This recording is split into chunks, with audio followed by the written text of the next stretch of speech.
The exploits of Caribbean literary geniuses are world-renowned and appreciated. Through the written word, authors and poets such as Sir Derek Walcott and V.S. Naipaul reflect colorfully what island life is like.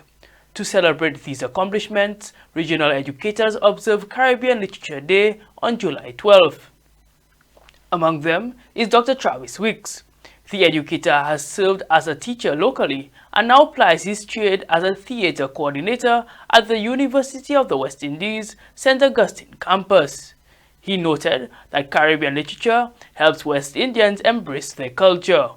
Because of our history, we are often made to feel bad about ourselves, how we speak, how we write, our languages, our indigenous languages.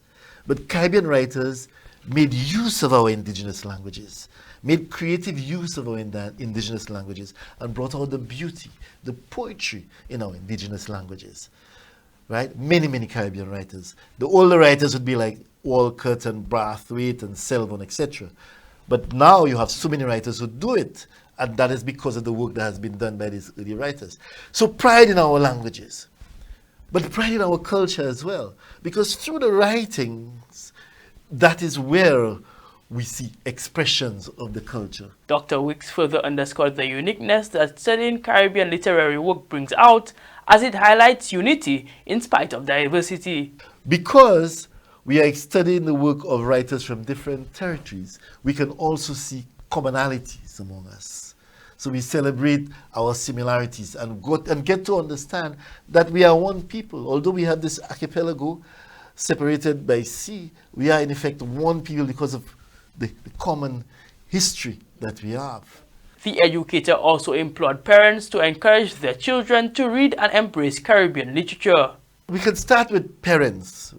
The society as a whole has to sensitize everyone, including parents. But I think parents have to go back to recognizing the value of literature. I mean, right now, we have phones, we have tablets and so on, and we watch a lot of TikTok, and so the young ones are getting into a lot of the stuff that we watch, which has its place, its value.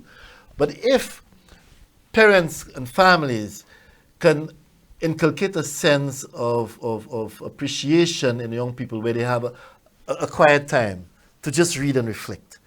It doesn't have to be too long, maybe an hour a day, right, to read.